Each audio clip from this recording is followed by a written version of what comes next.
Bitcoin ಪ್ರಕರಣ ಅಂತ ಕಾಂಗ್ರೆಸ್ ಅವರು ಬೊಬ್ಬೆ ಹಾಕ್ತಾ ಇದ್ದಾರೆ. ಬೊಮ್ಮಾಯಿ ಸಿಎಂ ಸೀಟು ಹೋಗುತ್ತೆ ಅಂತ ಹೇಳ್ತಾ ಇದ್ದಾರೆ. ಬಿಟ್ಕಾಯಿನ್ ಕೇಸಲ್ಲಿ ಕಾಂಗ್ರೆಸ್ನವರೇ ಇರೋದು ಅಂತಿದ್ದಾರೆ ಬಿಜೆಪಿ ಅವರು. ಈ ಕಿತ್ತಾಟದ ಮಧ್ಯದಲ್ಲೇ ಸಿಎಂ ದಿಢೀರ್ ದೆಹಲಿಗೆ ಹೋಗ್ಬಿಟ್ಟಿದ್ದಾರೆ. ಈಗಿನ ರಾಜಕಾರಣ ಎಲ್ಲವೂ ಬಿಟ್ಕಾಯಿನ್ ಸುತ್ತಲೂ ಗಿರ್ಕಿ ಹೊಡಿತಾ ಇದೆ.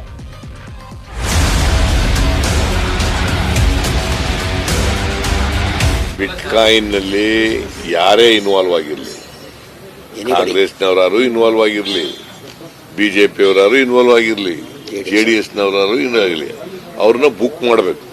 ಬಸವರಾಜ ಬೊಮ್ಮಾಯಿನೇ ಸಿಕ್ಕಾಕೊಂಡವ್ ತರ ಮಾತಾಡ್ತಾ ಇದ್ದಾರಪ್ಪ. ಐ ಡೋಂಟ್ ನೋ, ನನಗ್ ಗೊತ್ತಿಲ್ಲ. ನಾನು ಬಸವರಾಜ ಬೊಮ್ಮಾಯಿ ಅಂತ ಹೇಳಿಲ್ಲ, ಎಲ್ಲೂ ಹೇಳಿಲ್ಲ. ನಾನು ಎಲ್ಲೂ ಹೇಳಿಲ್ಲ. ಅವರು ಮಾತಾಡೋ ರೀತಿ ನೋಡಿದ್ರೆ ನಾನು ಯಾಕೆ ಹೇಳ್ಬೇಕು? ನಾನು ಹೇಳ್ತೀನಿ ಆ ಸಮಯ ಬಂದಾಗ. ನಾನು ಯಾಕೆ ನೀವು ನಿಮ್ ಸರ್ಕಾರ ಇದೆಯಲ್ಲಪ್ಪ, ಹಾಗಾದ್ರೆ ಬಿಟ್ಬಿಡಿ ಸರ್ಕಾರ, ನಾವು ಬರ್ತೀವಿ, ಹೇಳ್ತೀವಿ ಹೆಸರುಗಳನ್ನ. ಇದು ಬಿಟ್ಕಾಯಿನ್ ವಿಚಾರವಾಗಿ ಮಾಜಿ ಸಿಎಂ ಸಿದ್ದರಾಮಯ್ಯ ಬಿಜೆಪಿ ಸರ್ಕಾರವನ್ನ ನೇರವಾಗಿ ತರಾಟೆಗೆ ತೆಗೆದುಕೊಂಡ ಬಗೆ. ಇಡೀ ರಾಜಕಾರಣದಲ್ಲಿ ಕೋಲಾಹಲ ಎಬ್ಬಿಸಿರುವ ಬಿಟ್ಕಾಯಿನ್ ವಿಚಾರವನ್ನ ಸರ್ಕಾರವನ್ನ ಮತ್ತೆ ಕೆಣಕಿದ್ರು ಸಿದ್ದರಾಮಯ್ಯ ಮಾತಿಗೆ ಟಾಂಗ್ ಕೊಟ್ರು. ಬಸವರಾಜ ಬೊಮ್ಮಾಯಿನೇ ಸಿಕ್ಕಾಕೊಂಡವ್ ತರ ಮಾತಾಡ್ತಾ ಇದ್ದಾರಪ್ಪ. ಐ ಡೋಂಟ್ ನೋ, ನನಗ್ ಗೊತ್ತಿಲ್ಲ. ನಾನು ಬಸವರಾಜ ಬೊಮ್ಮಾಯಿ ಅಂತ ಹೇಳಿಲ್ಲ, ಎಲ್ಲೂ ಹೇಳಿಲ್ಲ. ನಾನು ಎಲ್ಲೂ ಹೇಳಿಲ್ಲ. ಅವರು ಮಾತಾಡೋ ರೀತಿ ನೋಡಿದ್ರೆ ಅದರ ಬಗ್ಗೆ ಏನಾದ್ರೂ ಆದರೂ ಬೇಸ್ ಇಟ್ಕೊಂಡು ಅಲಿಗೇಷನ್ ಮಾಡಬೇಕು. ಏನು ಅವ್ಯವಹಾರ ಆಗಿದೆ, ಯಾರು ಮಾಡಿದ್ದಾರೆ ಅನ್ನೋದನ್ನು ಹೇಳಿದ್ರೆ ಅದು ಹೆಂಗಿದ್ರು ತನಿಖೆ ನಡೀತಾ ಇದೆ ಇಡಿಯಲ್ಲಿ, ಅದು ಗೊತ್ತಾಗುತ್ತೆ. ಫೆಬ್ರವರಿಯಲ್ಲಿ ಬಿಜೆಪಿಯ 3ನೇ ಸಿಎಂ ಕುರ್ಚಿ ಹೋಗುತ್ತೆ, ಖರ್ಗೆ ತಂಗಡಗಿ ಭವಿಷ್ಯ. ಸೊ ಬಿಟ್ಕಾಯಿನ್ ಪ್ರಕರಣ ಇದು 100% ಕರ್ನಾಟಕದ ಮುಖ್ಯಮಂತ್ರಿಯ ಬಲಿ ತಗೊಳ್ತಾರೆ. ಹೋದ ಬಾರಿ ಕರ್ನಾಟಕದಲ್ಲಿ ಬಿಜೆಪಿ ಅವಧಿನಲ್ಲಿ 3 ಮುಖ್ಯಮಂತ್ರಿಗಳು ಕೊಟ್ಟಿದ್ರು, ಈ ಸರಿನೂ 3 ಮುಖ್ಯಮಂತ್ರಿಗಳು ಕೊಡ್ತಾರೆ ನೋಡಿ. ಬಸವರಾಜ ಬೊಮ್ಮಾಯಿ ಅವರು ಜನವರಿ ತಿಂಗಳೊಳಗೆ ಅವರ ಅಧಿಕಾರ ಹೋಗುತ್ತಂತ ಬಹಳ ಸ್ಪಷ್ಟವಾಗಿ ನಮಗೂ ಮಾಹಿತಿಗಳು ಬರ್ತಾ ಇದ್ದಾವೆ. ಎಲ್ಲರೂ ಮಾತನಾಡ್ತಿರುವಾಗಲೇ ಡಿಕೆಶಿ ಸರದಿ. ಡಿಕೆ ಶಿವಕುಮಾರ್ ಕೂಡ ಬಿಟ್ಕಾಯಿನ್ ವಿಚಾರವಾಗಿ ಸರ್ಕಾರವನ್ನ ತರಾಟೆಗೆ ತೆಗೆದುಕೊಂಡ್ರು. ನಮ್ಮಿದ್ರೆ ಅರೆಸ್ಟ್ ಮಾಡಲಿ, ಯಾರು ಇನ್ನೇ ಯಾಕೆ why is still waiting? If anyone has done wrong let it do it. ಏನು ಎಷ್ಟು ರಿಕವರಿ ಮಾಡಿದಿರಿ, ಯಾರ ಹತ್ರ ಎಷ್ಟೆಷ್ಟಿತ್ತು, ಏನ್ ನಿಜ? ಕೆಲವು ಸೀಸ್ ಆಗಿದೆ, ಯಾರ ವಾಲೆಟ್ ಅಲ್ಲಿ ಇದೆ, ನಿಜನ ಸುಳ್ಳ? Let the home department come out. ನಮ್ಗೇನಾದ್ರು ಬರೀ ಬ್ಯಾಕ್ ಡೋರ್ ಇನ್ಫಾರ್ಮೇಶನ್, ಇವ್ರ ಪಾರ್ಟಿಯವರೇ ಕೊಡೋ ಇನ್ಫಾರ್ಮೇಶನ್, ಇವ್ರ ಮಂತ್ರಿಗಳೇ ಕೊಡೋ ಇನ್ಫಾರ್ಮೇಶನ್, ಇವ್ರ ಆಫೀಸರ್ಸ್ ಕೊಡೋ ಇನ್ಫಾರ್ಮೇಶನ್.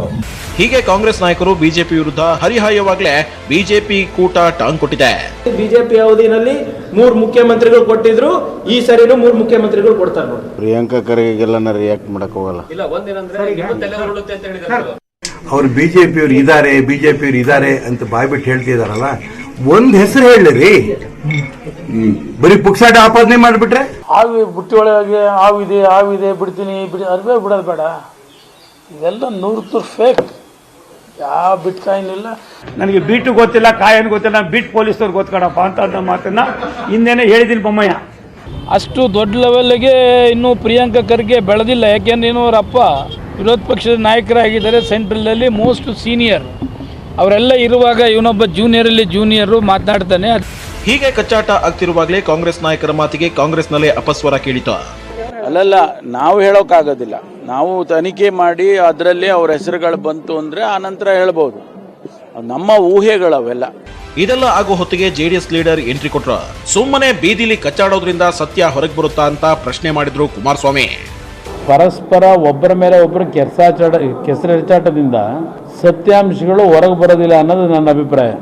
ಹೀಗೆ ಬಿಟ್ಕಾಯಿನ್ ವಿಚಾರವಾಗಿ ರಾಜಕೀಯ ಕಚ್ಚಾಟದ ನಡುವೆಯೇ ಬಿಟ್ಕಾಯಿನ್ ದಂಧೆಯ ರೂವಾರಿ ಶ್ರೀಕೃಷ್ಣಗೆ ಜಾಮೀನು ಸಿಕ್ಕಿದೆ. ಪರಪರ ಅಗ್ರಹಾರದಿಂದ ಹೊರಬಂದ ಶ್ರೀಕೃಷ್ಣ ಬಿಟ್ಕಾಯಿನ್ ವಿಚಾರದ ಬಗ್ಗೆ ಮಾತನಾಡಿದ್ರು. All just boomer and bogus. I'm telling you the same thing again and again. Don't believe what happens on hype.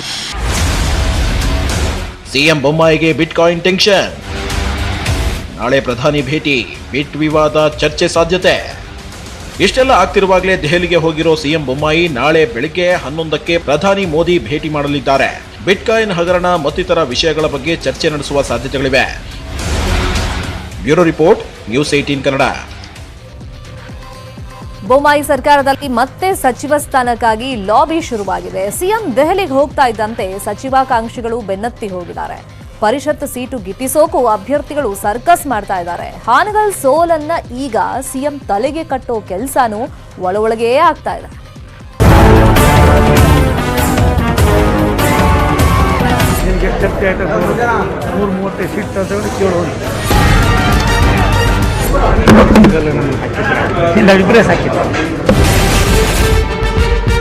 Basavaraj Bommai ಅವರ ತವರು ಜಿಲ್ಲೆ ಹಾವೇರಿಯಲ್ಲಿ ಹಾನಗಲ್ ಕ್ಷೇತ್ರ ಕಾಂಗ್ರೆಸ್ ಪಾಲಾಯಿತು.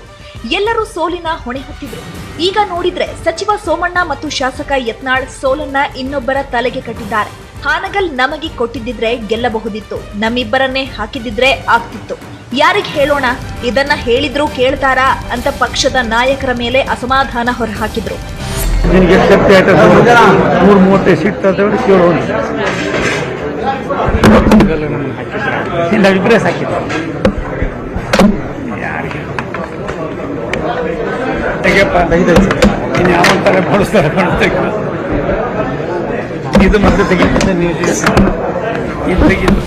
ಇದಿಷ್ಟೇ ಅಲ್ಲ, ಹಾನಗಲ್ ಸೋಲಿಗೆ ಪ್ರಮುಖ ಕಾರಣಗಳು ಕೋರ್ ಕಮಿಟಿ ಸಭೆಯಲ್ಲಿ ಬಹಿರಂಗವಾಗಿದೆ.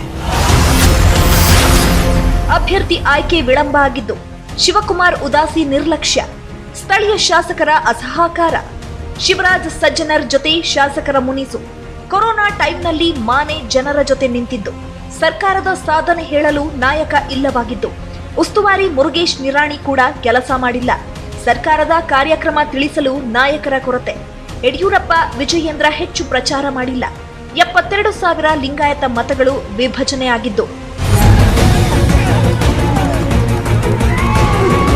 ಇದಿಷ್ಟು ಬಿಜೆಪಿ ಕೋರ್ ಕಮಿಟಿಯಲ್ಲಿ ಪ್ರಸ್ತಾಪವಾದ ಕಾರಣಗಳು. ಈ ಮಧ್ಯೆ ಇವತ್ತು ಸಿಎಂ ಬಸವರಾಜ ಬೊಮ್ಮಾಯಿ ದೆಹಲಿಗೆ ತೆರಳಿದ್ರು. ಹೆಸರಿಗೆ ಅಭಿವೃದ್ಧಿ ವಿಚಾರಗಳ ಬಗ್ಗೆ ಅಂತಿದ್ರು, ಸಚಿವಾಕಾಂಕ್ಷಿಗಳ ದಂಡು ಸಿಎಂ ಬೆನ್ನತ್ತಿತ್ತು. ದೆಹಲಿ ಪ್ರವಾಸ 2-3 ವಿಚಾರಗಳಿದೆ. ಒಂದು, ಕೆಲವು ಮಂತ್ರಿಗಳನ್ನು ಭೇಟಿಯಾಗುವಂಥ ವಿಚಾರ. ನಾನು ನಡ್ಡಾ ಅವ್ರ ಟೈಮ್ ಕೇಳ್ತಾ ಇದ್ದೇನೆ. ಅವ್ರು ಇವತ್ತು ಕೊಡ್ತಾರೆ, ನಾಳೆ ಕೊಡ್ತಾರೆ, ನೋಡ್ಕೊಂಡು ಅವ್ರನ್ನ ಭೇಟಿ ಆಗ್ತಾರೆ. ಮಾಜಿ ಸಚಿವ ಶ್ರೀಮಂತ್ ಪಾಟೀಲ್ ದೆಹಲಿಗೆ ತೆರಳಿದ್ದು ಸಿಎಂರನ್ನ ಭೇಟಿ ಮಾಡಿದ್ರು. ಇನ್ನೊಂದ್ ಕಡೆ ಶಾಸಕ ನೆಹರು ಓಲೇಕಾರ್ ಕೂಡ ನನಗೂ ಮಂತ್ರಿ ಸ್ಥಾನ ಬೇಕು ಅಂತ ಬಹಿರಂಗವಾಗಿ ಹೇಳಿದ್ರು. ಅದ್ರ ಬಗ್ಗೆ ಏನು ಹೇಳಿಲ್ಲ. ಮುಖ್ಯಮಂತ್ರಿಗಳು ಬೇರೆ ಕೆಲಸ ನಿಮಿತ್ತ ಹೋಗಿದ್ದಾರೆ. ಹೋದ್ ಬಂದ ನಂತರ ಮುಂದೆ ಏನು ಮಾಡ್ತಾರ ಅಂತ ಹೇಳೋದಂತನ್ನ ಕಾದ್ ನೋಡ್ಬೇಕಾಗಿದೆ. ಅಲ್ಲ, ಆಕಾಂಕ್ಷಿ ಮೊದಲಿಂದನೇ ಅದಾವೆ, ಈಗ ಅದಾವೆ. ಎಲ್ಲರೂ ಆಕಾಂಕ್ಷಿಗಳೇ ಇರ್ತಾರೆ, ಅದರಲ್ಲಿ ನಾನು ಒಬ್ಬನದನ್ನ, ಏನು ಸಮಸ್ಯೆ ಇಲ್ಲ. ಇಷ್ಟೆಲ್ಲದರ ಮಧ್ಯೆ ವಿಧಾನ ಪರಿಷತ್ ಅಭ್ಯರ್ಥಿಗಳ ಆಯ್ಕೆಗೆ ಪಟ್ಟಿನೂ ರೆಡಿಯಾಗಿದೆ. ಅರುಣ್ ಸಿಂಗ್ ಮತ್ತು ಬಿಎಲ್ ಸಂತೋಷ್ ರಾಜ್ಯದಲ್ಲಿ ಸಭೆ ನಡೆಸಿ ಪಟ್ಟಿ ತಗೊಂಡು ದೆಹಲಿಗೆ ಬಂದಿದ್ದಾರೆ. ನಾಳೆ ಅಥವಾ ನಾಡಿದ್ದು ಬಿಜೆಪಿ ಅಭ್ಯರ್ಥಿಗಳ ಹೆಸರು ಘೋಷಣೆ ಆಗಬಹುದು. 2-3 ಹೆಸರು ಇದೆ, 3 ರೆಕಮೆಂಡ್ ಆಗಿ ಹೋಗಿದೆ. ಅಲ್ಲಿ ಹೈಕಮಾಂಡ್ ಹಂತದಲ್ಲಿ ತೀರ್ಮಾನ ಆಗ್ತಾರೆ ಯಾರು ಕ್ಯಾಂಡಿಡೇಟ್ ಅಂತೇಳಿ. ಅವರು ಅನೌನ್ಸ್ ಮಾಡಾದ್ಮೇಲೆ ಇಲ್ಲಿ ಪ್ರೋಸೆಸ್ ಸ್ಟಾರ್ಟ್ ಆಗ್ತದೆ. ಒಟ್ಟಲ್ಲಿ ಸಿಎಂ ಬಸವರಾಜ ಬೊಮ್ಮಾಯಿ ಅವಧಿಯಲ್ಲೂ ಕುರ್ಚಿ ಕಚ್ಚಾಟ, ಭಿನ್ನಮತಗಳು, ಬಿಟ್ಕಾಯಿನ್ ರೀತಿಯ ಪ್ರಕರಣಗಳು ಸದ್ದು ಮಾಡ್ತಿವೆ. Bureau report, news 18 Kannada. ಇನ್ನು ಬಿಟ್ಕಾಯಿನ್ ಕೇಸಲ್ಲಿ ಸಿಎಂ ಕುರ್ಚಿ ಹೋಗುತ್ತೆ ಅಂತಿರೋ ಕಾಂಗ್ರೆಸ್ ಮೇಲೆ ಬಿಜೆಪಿ ದಲಿತ ಸಿಎಂ ಅಸ್ತ್ರ ಪ್ರಯೋಗ ಮಾಡಿದೆ. ದಲಿತ ಸಿಎಂ ಅಭ್ಯರ್ಥಿ ಘೋಷಣೆ ಮಾಡಿ ಅಂತ ಸಿದ್ದರಾಮಯ್ಯ ಜೊತೆ ಡಿಕೆಶಿ ಅವರನ್ನು ಕೆಣಕಿದೆ ಬಿಜೆಪಿ.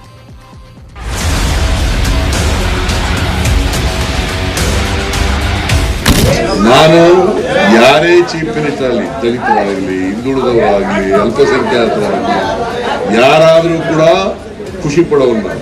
ಸಿದ್ದರಾಮಯ್ಯರನ್ನ ದಲಿತ ವಿರೋಧಿ ಅಂತಿದ್ದ ಬಿಜೆಪಿಯವರಿಗೆ ದಲಿತ ನಾಯಕ ಸಿಎಂ ಆದ್ರೆ ನಾನೇ ಖುಷಿ ಪಡೋದು ಎಂದಿದ್ದ ಸಿದ್ದರಾಮಯ್ಯ ನಾನು ದಲಿತನೇ ಅಂದಿದ್ರು.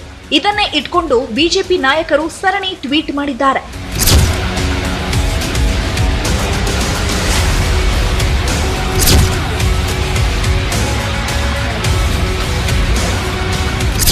ಇದಿಷ್ಟೇ ಅಲ್ಲ, ಕಾಂಗ್ರೆಸ್ನಲ್ಲಿ ಅದರಲ್ಲೂ ಸಿಎಂ ಅಭ್ಯರ್ಥಿ ರೇಸ್ನಲ್ಲಿರೋ ಡಿಕೆ ಶಿವಕುಮಾರ್ಗೆ ಸಿದ್ದರಾಮಯ್ಯ ಹೇಳಿಕೆಯಿಂದ ಮುಜುಗರ ಸೃಷ್ಟಿಸಿದ್ಯಂತೆ.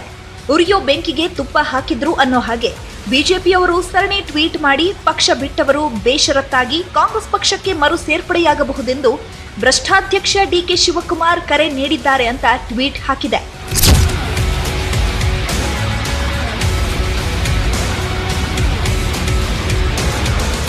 ದಲಿತ ವಿರೋಧಿ ಅಸ್ತ್ರ ಬಿಡ್ತಿರೋ ಬಿಜೆಪಿಯವರ ಮೇಲೆ ಡಿಕೆ ಶಿವಕುಮಾರ್ ಇವತ್ತು ಖಾರವಾಗಿ ರಿಯಾಕ್ಟ್ ಮಾಡಿದ್ರು. ಫಸ್ಟ್ ಬಿಜೆಪಿ ಅವ್ರದ್ದು ಏನೇನಿದೆ ಎಕ್ಸಾಸ್ಟ್ ಮಾಡಲಿ, ಅವ್ರ ಅಭಿಪ್ರಾಯ ತಿಳಿಸ್ಲೇರಿ ಸಾಕು. ನಮ್ಮ ಪಾರ್ಟಿ ವಿಚಾರ ಅವ್ರಿಗೇನಾದ್ರು ಇನ್ನೊಂದ್ ಕಡೆ ಮಾಜಿ ಡಿಸಿಎಂ ಜಿ ಪರಮೇಶ್ವರ್ ಮೊದಲು ಪಕ್ಷ ಅಧಿಕಾರಕ್ಕೆ ತರೋಣ, ಸಿಎಂ ಅಭ್ಯರ್ಥಿಯನ್ನ ಹೈಕಮಾಂಡ್ ನಿರ್ಧರಿಸುತ್ತೆ ಅಂತ ಕಿವಿ ಮಾತು ಹೇಳಿದ್ರು. ಮೊದಲನೇದಾಗಿ ನಾವು ಅಧಿಕಾರಕ್ಕೆ ಬರಬೇಕು, ಅದೇ ನಮ್ಮ ಮೂಲ ಉದ್ದೇಶ. ಬಂದಂತ ಸಂದರ್ಭದಲ್ಲಿ ನಮ್ಮ ಹೈಕಮಾಂಡ್ ಯಾರಿಗೆ ಮಾಡ್ತಾರೋ ಅವ್ರನ್ನ ಒಪ್ಕೊಂಡು ಕೆಲಸ ಮಾಡ್ತೀವಿ. ಇದೆಲ್ಲದರ ನಡುವೆ ದಲಿತರು ಹೊಟ್ಟೆಪಾಡಿಗೆ ಬಿಜೆಪಿಯಲ್ಲಿ ಇದ್ದಾರೆ ಅನ್ನೋದು ಸತ್ಯ. ಮಾಜಿ ಸಿಎಂ ಸಿದ್ದರಾಮಯ್ಯ ಹೇಳಿದ್ರಲ್ಲಿ ಯಾವುದೇ ತಪ್ಪಿಲ್ಲ ಅಂತ ಮಾಜಿ ಸಚಿವ ಶಿವರಾಜ್ ತಂಗಡಗಿ ಕಿಡಿಕಾರಿದ್ದಾರೆ.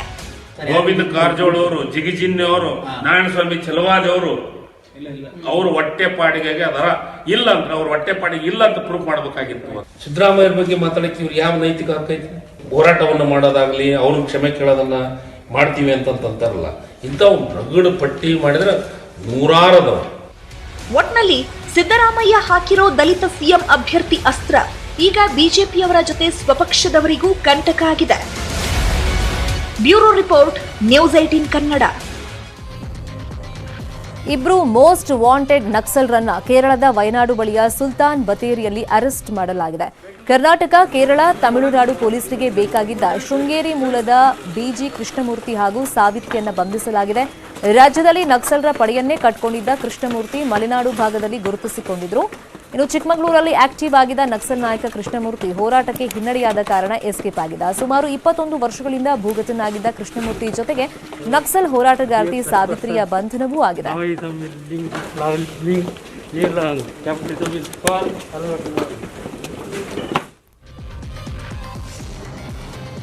ಖ್ಯಾತ ಕಿರುತೆರೆ ನಟಿ ತನ್ನ ಪತಿ ವಿರುದ್ಧವೇ ಅತ್ಯಾಚಾರದ ಆರೋಪವನ್ನ ಮಾಡಿದ್ದಾರೆ. ಮದುವೆಗೂ ಮುನ್ನ ಅತ್ಯಾಚಾರ ಮಾಡಿದ್ದಾಗಿ ಬೆಂಗಳೂರಿನ ಬಸವನಗುಡಿ ಮಹಿಳಾ ಠಾಣೆಗೆ ಕಂಪ್ಲೇಂಟ್ ಅನ್ನು ಕೊಟ್ಟಿದ್ದಾರೆ. ಫೇಸ್ಬುಕ್ನಲ್ಲಿ ಪರಿಚಯವಾಗಿದ್ದ ಆತ ನನ್ನ ಮೇಲೆ ಅತ್ಯಾಚಾರ ಎಸಗಿದ್ದ, ನಂತರ ನನಗೆ ಮೋಸ ಮಾಡೋಕೆ ನೋಡ್ದ. ಆದ್ರೆ ಸ್ನೇಹಿತರು ಒತ್ತಾಯ ಮಾಡಿ ಮದುವೆ ಮಾಡಿದ್ರು, ಬಳಿಕ ವರದಕ್ಷಿಣೆ ಕಿರುಕುಳ ಕೊಡ್ತಾ ಇದ್ದ ಅಂತ ದೂರಿನಲ್ಲಿ ಉಲ್ಲೇಖ ಮಾಡಿದ್ದಾರೆ.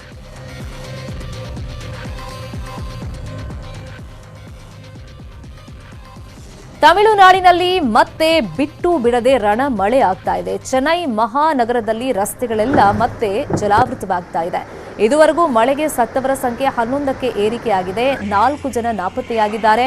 15,000 ಜನರನ್ನ ಸ್ಥಳಾಂತರ ಮಾಡಲಾಗಿದೆ. 100 IAS ಅಧಿಕಾರಿಗಳನ್ನ ರಕ್ಷಣಾ ಕಾರ್ಯಗಳಿಗಾಗಿ ಸರ್ಕಾರ ನಿಯೋಜನೆ ಮಾಡಿದೆ. ಸದ್ಯಕ್ಕೆ ಚೆನ್ನೈನಲ್ಲಿ ಕೆಲವು ಸಬ್ ಅರ್ಬನ್ ರೈಲುಗಳ ಓಡಾಟಕ್ಕೆ ಸರ್ಕಾರ ಒಪ್ಪಿಗೆ ಕೊಟ್ಟಿದೆ. ಆದರೆ ವಿದ್ಯುತ್ ಸಂಪರ್ಕಗಳ ದುರಸ್ತಿ ಕಾರ್ಯಕ್ಕೆ ಮಳೆ ಅಡ್ಡಿಯಾಗ್ತಾ ಇದ್ದು 12,000ಕ್ಕೂ ಹೆಚ್ಚು ಕಟ್ಟಡಗಳಿಗೆ ತಾತ್ಕಾಲಿಕವಾಗಿ ವಿದ್ಯುತ್ ಸ್ಥಗಿತಗೊಳಿಸಲಾಗಿದೆ.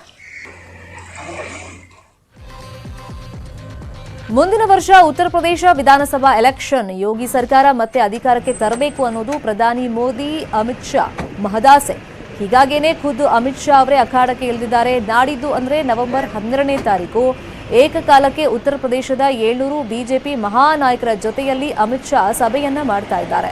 98 ಜಿಲ್ಲೆಗಳ ಜಿಲ್ಲಾಧ್ಯಕ್ಷರುಗಳಿಂದ ಹಿಡಿದು 403 ಕ್ಷೇತ್ರಗಳ ಹಾಲಿ ಮಾಜಿ ಶಾಸಕರು, ಸಂಸದರು, ಸಚಿವರ ಜೊತೆ ಮೆಗಾ ಸಭೆಯನ್ನ ನಡೆಸಲಿದ್ದಾರೆ.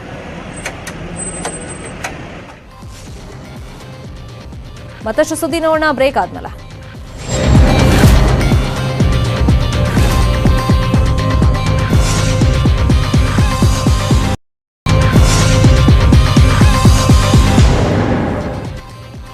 Welcome back. ಅಪ್ಪು ಅಗಲಿಕೆಯ ನೋವು 13 ದಿನ ಆದರೂ ಕಡಿಮೆಯಾಗಿಲ್ಲ. ಅಪ್ಪು ನಿನ್ನೆದು ರಜನಿಕಾಂತ್ ಕಂಪನಿಯನ್ನ ಮಿಡಿದಿದ್ದಾರೆ. ಅಭಿಮಾನಿಗಳು ಕಣ್ಣೀರನ್ನ ಹಾಕ್ತಾ ಇದ್ದಾರೆ. ಸಮಾಧಿ ಬಳಿಗೆ ಸಾವಿರ ಸಂಖ್ಯೆಯಲ್ಲಿ ಈಗಲೂ ಜನ ಬರ್ತಾ ಇದ್ದಾರೆ. ಎಲ್ಲದರ ಕಂಪ್ಲೀಟ್ ರಿಪೋರ್ಟ್ ಇಲ್ಲಿದೆ. ಜೊತೆ ಕುತ್ಕೊಂಡು ನಾನು ಪಿಕ್ಚರ್ ನೋಡಿದೆ. ನೋಡಿದ ತಕ್ಷಣ ನನಗನ್ನಿಸ್ತು, ಇದು ಒಂದು ಸಿಂಹದ ಮರಿ, ಇದು ಗರ್ಜನೆ ಮಾಡುತ್ತಾ ಇದೆ, ಇನ್ನು ಏನೇನು ಮಾಡುತ್ತೋ ಅದನ್ನು ನೋಡಬೇಕು ಅಂತ ಡೆಫಿನೆಟ್ ಆಗಿ ನನಗನ್ನಿಸ್ತು. ಆಮೇಲೆ ಆ ಫೈಟಿಂಗಲ್ಲಿ ಅವ್ನು ಹಿಡ್ಕೊಂಡು, ನಿನಗೆ ಒಬ್ಬ ತಂದೆಗೆ ಹುಟ್ಟಿದ್ರೆ ಬಿಡಬೇಡ ಹೊಡಿ, ಬಿಡಬೇಡ. ಸೂಪರ್. ಅಪ್ಪು ಅವರೊಂದು ಇನ್ವಾಲ್ವ್ಮೆಂಟ್, ಆರ್ಟಿಸ್ಟ್ ಇನ್ವಾಲ್ವ್ಮೆಂಟ್ ಇಲ್ಲದೆ ಹೋಗಿದ್ದಿದ್ರೆ ಅದರ ಬರೋ ಸಾಧ್ಯ ಆಗ್ತದೆ. Super. So long way to go. Appu ಇದು ಅಪ್ಪು ಬಗ್ಗೆ 2 ದಶಕಗಳ ಹಿಂದೆ ಸೂಪರ್ ಸ್ಟಾರ್ ಹೇಳಿದ್ದ ಭವಿಷ್ಯ. ರಜನಿಕಾಂತ್ ಹೇಳಿದ್ದ ಭವಿಷ್ಯ ನಿಜ ಆಗಿತ್ತು. ರಜನಿಕಾಂತ್ ಹೇಳಿದಂತೆ ಅಪ್ಪು ರಾರಾಜಿಸ್ತಾ ಇದ್ರು. ಆದ್ರೆ ಅಪ್ಪು ನಿಧನರಾದಾಗ ತಲೈವ ಆಸ್ಪತ್ರೆಯಲ್ಲಿದ್ರು. ಸ್ಟ್ರೋಕ್ಗೆ ಒಳಗಾಗಿದ್ದ ರಜನಿಗೆ ಆಪರೇಷನ್ ಕೂಡ ಆಗಿತ್ತು. ಈ ವಿಷಯ ಎಲ್ರಿಗೂ ಗೊತ್ತು. ಆದ್ರೆ ಯಾರಿಗೂ ಗೊತ್ತಿಲ್ಲದ ಮತ್ತೊಂದು ವಿಷಯವನ್ನ ಇವತ್ತು ರಜನಿಕಾಂತ್ ಬಹಿರಂಗ ಮಾಡಿದ್ದಾರೆ. அனைவருக்கும் வணக்கம். எனக்கு சிகிச்சை முடிஞ்சு நல்ல குணமாயிட்டு வர்றேன். நான் ஹாஸ்பிட்டலில் இருக்கும்போது புனித் ராஜ்குமார் அவர்கள் அகால மரணம் அடைஞ்சிருக்காங்க. அந்த விஷயம் எனக்கு 2 நாள் கழிச்சு தான் சொன்னாங்க. அதை கேட்டு நான் ரொம்ப ரொம்ப வேதனைப்பட்டேன். மனசு ரொம்ப கஷ்டமாக இருந்தது. என் கண்ணுக்கு முன்னால் வளர்ந்த குழந்தை, திறமையான அன்பு பண்பு கொண்ட அருமையான குழந்தை, நல்ல பேரும் புகழும் உச்சியிலே இருக்கும்போதே இவ்வளோ சின்ன வயசுலேயே நம்மளை விட்டு அவங்க மறைஞ்சிருக்காங்க. அவருடைய இழப்பு கன்னடா சினிமா இண்டஸ்ட்ரியை ஈடுகட்டவே முடியாது. அவர் இழந்து வாடும் அவருடைய குடும்பத்தாருக்கு ஆறுதல் சொல்ல எனக்கு வார்த்தைகளே இல்லை. புனித் ராஜ்குமார் ಆತ್ಮ ಶಾಂತಿ ಅಡೆಯಿತು. ನನ್ರಿ. ಅಪ್ಪು ಬಗ್ಗೆ ರಜನಿಕಾಂತ್ ಬರೆದ ಒಂದೊಂದು ಸಾಲುಗಳು ಸಾಮಾಜಿಕ ಜಾಲತಾಣಗಳಲ್ಲಿ ವೈರಲ್ ಆಗ್ತಾ ಇದೆ. ಇನ್ನೊಂದು ಕಡೆ ಕನ್ನಡದ ಖ್ಯಾತ ನಟಿ ರಾಧಿಕಾ ಪಂಡಿತ್ ಮೇಲೆ ಅಭಿಮಾನಿಗಳು ಬೇಸರ ವ್ಯಕ್ತಪಡಿಸಿದ್ದಾರೆ. ಪುನೀತ್ರನ್ನ ನೆನೆದು ಇವತ್ತು ರಾಧಿಕಾ ಪಂಡಿತ್ ಇನ್ಸ್ಟಾಗ್ರಾಂನಲ್ಲಿ ಪೋಸ್ಟ್ ಮಾಡಿದ್ದಾರೆ. ನೀವು ಇನ್ನಿಲ್ಲ ಅನ್ನೋದನ್ನ ಒಪ್ಪಿಕೊಳ್ಳೋದಕ್ಕೆ ಹೃದಯಕ್ಕೆ ಇನ್ನೂ ಸಾಧ್ಯವಾಗ್ತಾ ಇಲ್ಲ. ಈ ನಷ್ಟವನ್ನು ಭರ್ತಿ ಮಾಡೋದಕ್ಕೆ ಸಾಧ್ಯವಿಲ್ಲ. ನೀವಿಲ್ಲದೆ ನಮ್ಮ ಈ ಚಿತ್ರರಂಗ ಹಿಂದಿನಂತೆ ಇರಲು ಸಾಧ್ಯವಿಲ್ಲ. ನಿಮ್ಮ ಜೊತೆ ಕಾರ್ಯನಿರ್ವಹಿಸಿದ ಹೆಮ್ಮೆ ನನಗಿದೆ. ಈ ಅವಕಾಶ ನೀಡಿರೋದಕ್ಕೆ ಧನ್ಯವಾದ ಅಂತ ಪೋಸ್ಟ್ನಲ್ಲಿ ಉಲ್ಲೇಖಿಸಿದ್ದಾರೆ. ಆದ್ರೆ ಅಭಿಮಾನಿಗಳು, ನೀವು ದೊಡ್ಡಮನೆ ಹುಡುಗ ಸಿನಿಮಾದಲ್ಲಿ ನಟಿಸಿದ್ದೀರಿ, ಪುನೀತ್ ಅಂತಿಮ ದರ್ಶನಕ್ಕೆ ಯಾಕೆ ಬರಲಿಲ್ಲ, ಈಗ ಪುನೀತ್ರನ್ನ ನೆನಪಿಸಿಕೊಂಡು ಪೋಸ್ಟ್ ಹಾಕ್ತಾ ಇದ್ದೀರಾ, ಇದು ಸರಿನಾ ಅಂತ ರಾಧಿಕಾಗೆ ಖಾರವಾಗಿ ಪ್ರಶ್ನೆ ಮಾಡಿದ್ದಾರೆ. Bureau report, news 18 Kannada. ಭಾರತೀಯ ಕ್ರಿಕೆಟಿಗ ವಿರಾಟ್ ಕೊಹ್ಲಿ ಅವರ ಮಗಳಿಗೆ ಆನ್ಲೈನ್ನಲ್ಲಿ ಅತ್ಯಾಚಾರ ಬೆದರಿಕೆ ಹಾಕಲಾಗಿದೆ. ಪುಟ್ಟ ಕಂದನ ಬಗ್ಗೆ ಅಶ್ಲೀಲ ಸಂದೇಶ ಹಾಕಿದ್ದ ಹೈದರಾಬಾದ್ನ 23 ವರ್ಷದ ಸಾಫ್ಟ್ವೇರ್ ಉದ್ಯೋಗಿಯನ್ನ ಮುಂಬೈ ಪೊಲೀಸರು ಬಂಧಿಸಿದ್ದಾರೆ. ಐಸಿಸಿ T20 ವಿಶ್ವಕಪ್ ವೇಳೆ ಪಾಕಿಸ್ತಾನದ ವಿರುದ್ಧ ಸೋತಾಗ ಕೊಹ್ಲಿ ಕ್ರೀಡಾ ಸ್ಫೂರ್ತಿ ತೋರಿಸಿದ್ರು. ಇದನ್ನ ಸಹಿಸೋಕೆ ಆಗದ ಕೆಟ್ಟ ಮನಸ್ಥಿತಿಯ ಈ ವ್ಯಕ್ತಿ 9 ತಿಂಗಳ ಮಗುವನ್ನ ಅತ್ಯಾಚಾರ ಮಾಡೋದಾಗಿ ಸಂದೇಶ ಕಳಿಸಿದ್ದ. ದೇಶದಾದ್ಯಂತ ಇದಕ್ಕೆ ವಿರೋಧ ವ್ಯಕ್ತವಾಗಿತ್ತು. ಕಳೆದ ವರ್ಷ ಧೋನಿ ವಿರುದ್ಧವೂ ಕಿರಾತಕ ವ್ಯಕ್ತಿ ಇಂಥದ್ದೇ ಸಂದೇಶ ಕಳಿಸಿ ಜೈಲು ಸೇರಿದ್ದ. ಮತ್ತಷ್ಟು ಸುದ್ದಿ ನೋಡೋಣ, ಬ್ರೇಕ್ ಆದ